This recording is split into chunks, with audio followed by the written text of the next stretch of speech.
지난 30일이었습니다. 한국항공우주연구원 이곳에서요 공개한 영상이 있습니다. 그 영상을 보면서 이야기를 계속 나누겠습니다.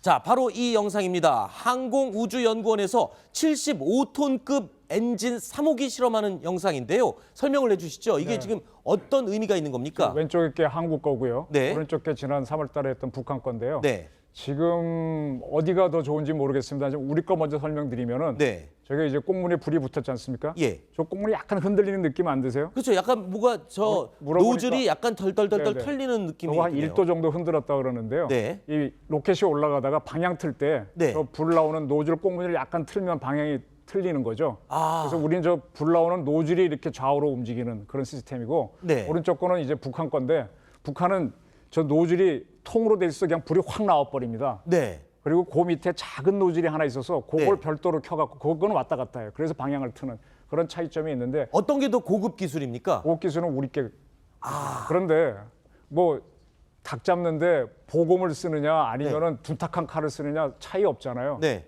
그러니까 북한은 둔탁한 칼이고 우리는 보검 차이가 있는 거죠. 그렇군요. 자, 그런데 이 그림을 보면서 한번 설명을 다시 좀 들어볼까요? 그러니까 지난 30일 우리 항공우주연구원에서 실험한 75톤급 통으로 된 하나짜리 엔진입니다. 네. 그리고 지금 북한에서는 80톤급 숫자로만 보면은 북한이 그럼 우리보다 앞선 기술이 아닌가 이런 생각이 드는데요. 요게 맞습니까? 어떻습니까? 그 작년 9월 달에 네. 대출력 발동기라고 해서 이제 실험해서 그때 맞담배를 피는 그 김정은이하고 예. 실험장 맞담배 피는 그 사진이 나왔지 않습니까? 네네네. 그때가 80톤이었습니다. 네. 그리고 금년도 3월 18일 날 네. 이번에 어버준 사건이 벌어졌죠. 그렇죠. 어부바 부대 사건이죠. 어부바 사건은 100톤짜리를 시험을 했습니다. 네. 그리고 100톤만 끝난 게 아니고 그 4개의 보조 엔진에서 네. 그 바로 오른쪽 사진입니다. 그렇죠. 4개의 보조 엔진에서 이제 미사일 자체를 이렇게 조종할 수 있는 자세를 제어할 수 있는 능력을 보여줬죠. 그랬었죠. 보여줬는데 현재 우리는 저 75톤 하나 가지고 안 되니까 저거를 이번에 4개를 클러스팅을 해서 네. 300톤을 만들어서 1단 로켓을 시험을 했다고 합니다. 그건 내년에 합니다. 아직 하진 않았군요. 조금 보조 설명드리면요. 지금 네네. 저 화면에서 예. 북한은 저 뭐 지붕을 씌워놨잖아요. 그렇죠. 여기 지붕이 이렇게 씌워져 있죠. 우리는 꽁무니만 보여주잖아요. 그렇죠. 그 우리는 위에는 밑에만 보여주고. 안 보여주죠. 네. 왜 이거 무슨 차이입니까? 아직 미완성이라는 얘기죠. 그러니까 뭔가 하면은 우리께요. 물론 저 뭐 그게 무슨 얘기가 하면 저게 한번 다 태우고 나면은 네. 문제가 있으니까 저게 이제 75톤짜리가 정식으로 발사되면 한 145초쯤 타야 됩니다. 아, 그래요. 근데 그렇게 되게 되면 안에 열이 많이 나니까 뭐가 녹을 수도 있고 하는데 네. 이걸 처음 개발할 때는 1초도 태워보고 자신 네. 있으면 2초, 3초, 5초 쭉쭉 네. 늘려가는 거거든요. 따라서 저기에는 연료를 다 풀로 집어넣지 않고 네. 옆에 관을 통해서 노즐만 태워보는 겁니다. 그래서 위에는 안 보여주는 거고 북한도 마찬가지인데 일단 노즐을 제대로 하게 되면은 나중에 저걸 클러스터링해서 뭘 만들거나 그렇게 네. 저 7톤짜리는 무려 580초를 타야 돼요.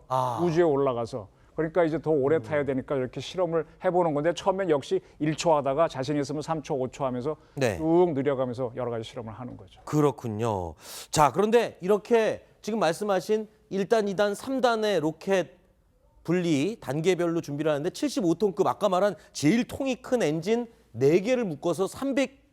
300톤짜리를 올릴 수 있는 1단 로켓, 2단은 이제 75톤급 엔진 하나, 그다음에 이제 3단에 7톤급 아까 화면 3개 중에 가운데 있었던 작은 엔진, 요게 완성이 되면 자, 그러면은 우리는 우주 기술에 어떤 업적을 남기게 되는 겁니까? 그러면 저기 지금 화면에 나오는데 이쪽 화면에 나오는 대로 네네. 1,500톤, 1,500kg짜리 뭔가 싣고 위성이나 네. 아니면은 뭐 군사용으로 쓴다면 탄두를 싣겠지만 우리는 그건 전혀 못 갑니다. 네. 그걸 싣고 발사를 해서 우주에 위성을 띄워놓고 하는 걸 할 수가 있는 거죠. 근데 저걸 하더라도요. 네. 저 정도 위성 띄우는 나라가 전 세계에 한 10나라 되잖아요. 네. 걔네들은 1,500kg짜리를 100만 원에 띄워주는데 우리는 200만 원 나온다면 장사 안 되지 않습니까? 그렇죠. 따라서 저 로켓 비용을 줄이는 기술을 또 개발해야 됩니다. 끝이 없습니다. 그렇군요. 자, 이 북한이 그 연일 핵실험하고 로켓 실험하고 ICBM 엔진 실험하고 그래서요. 불안하지 않습니까? 그래서 저희 뉴스탑10 팀이 우리 항공우주연구원에서도 이러한 로켓 엔진 실험을 하고 있다라는 그 소식을 저희가 정리해서 북한 기술과 한번 비교를 해봤습니다. 자, 근데 우주 얘기하니까요. 또 재밌는 소식이 하나 눈에 띄었습니다. 영화 스타워즈에나 나옴직한 레이저를 쏘는 비행기의 무기가 실제로 현실화가 됐다. 미군에서. 자, 이건 어떤 무기가 어떻게 현실화된 건가요? 자, 저 이렇게 설명드릴게요. 네. 화살, 옛날에는 화살 갖고 싸웠지 않습니까? 예. 그다음에 폭약이 나오면서 이제 총알로 죽이는 세상이 됐는데 네. 다시 화살로 돌아갔다가 보면 됩니다. 자, 지금 저게 그 샘플 화면인데 네. 날아오는 미사일에 무슨 광선을 쏘면서 날아오는 레이저를 미사일을 쏘는 격추시키는 영상이네요. 레이저를 쏘고 저걸 딱 잡으면 저거 땅 터지지 않습니까? 네. 근데 저걸 만약에 미사일을 쏘다 그러면은 미사일 파편이 있어서 물론 그 옆에는 아무도 없지만 옆에서 피해를 보잖아요. 그렇죠. 근데 저거는 조금만 탁 화살처럼 하나만 잡아버립니다. 아. 그리고 비용도 훨씬 쌉니다. 비용이 싸다고요. 화약을 이용해서 날아가는 포탄은 또는 미사일은 뒤에 엔진이 있고 기름을 넣어줘야 되니까 이게 굉장히 비싸요. 수억 원, 수백억, 그렇죠. 수천억 합니다. 근데 저건 얼마입니까? 저거는- 한 번 쏘는데. 저거는 발전기를 해가지고 네. 전기를 생산해서 전기만 쫙 가면 되거든요. 네. 그럼 거리에 따라 힘에 따라 다지만 1,000원 단위 또는 100원 단위를 1,000원이요? 네. 저 레이저 한 방 쏘는데 미사일을 격추시키는 레이저가 1,000원이면 그렇죠. 단돈 1,000원이면 된다고요? 뭐 한 60kW도 되고 왜냐하면 저거만 딱 맞추기만 하면 저게 운동력을 이렇게 떨어지면 되거든요. 지금 네. 드론이 나오는데 드론은 완전 박살낼 필요 없이 드론 날개 하나만 딱 부러뜨려 떨어지는 거 아닙니까? 그렇죠. 약간만 녹여도 되고 그러니까 굉장히 싸게 되는 거죠.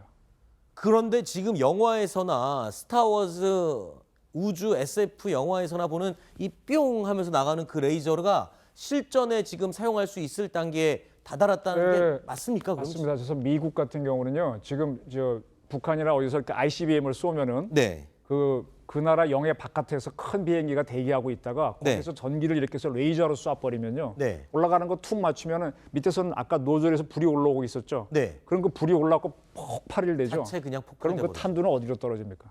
그냥 쏜 놈, 죄송합니다. 쏜 사람 죄송합니다. 그래서 레이저로 하는 거를 이미 수없이 검토하다가 그게 점점점 작아져 갖고 저는 드론을 맞추거나 하는 걸로도 지금 개발을 하고 있는 겁니다. 예. 이미 미국은 시작한 지 2, 30년 됐어요. 죄송합니다. 제가 저도 모르게 좀 비속어가 나왔습니다. 이 점 사과드리겠습니다. 자, 김 교수님, 그러면 네, 우리 군은 혹시 이런 공중 레이저 무기에 대한 개발 기술이 확보가 됐나요? 네, 우리도 2012년부터 개발을 시작해서 네. 2020년도에 개발을 해서 실전 배치할 계획을 가지고 있습니다. 아, 그래요? 네. 그러면 우리도 지금 미군이 실전 배치할 가능성이 높은 이 레이저 무기를 할 수 있는 기술은 다 확보하고 있는 상태군요. 아직까지 뭐 시제품이 나온 건 아니기 때문에 네. 목표로 하고 있는데 한 네. 2020년도면은 개발이 되지 않겠나 이렇게 2020년이요? 네, 추정을 하고 있습니다. 아, 그래요?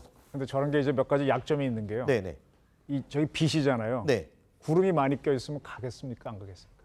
안개 낀 상태라든지 레이저는 또 구름이 많이 끼면은 또 쏘는데 지장이 있나요? 한 몇백 킬로를 가는 거라고 한다면 아, 몇십 예. 킬로 간다고 할 때 구름층이 있거나 그러면 제한이 있거든요. 그렇군요. 그래서 저게 이제 굉장히 싸고 좋은 무기인데 또 네. 한계가 있어 극복하는 노력들을 또 해야 될 겁니다. 그렇군요. 자, 오늘 또 그 영화에 나오는 레이저 무기가 실전 배치될 수 있다라는 재밌는 얘기까지 두 분과 이야기를 나눠봤습니다.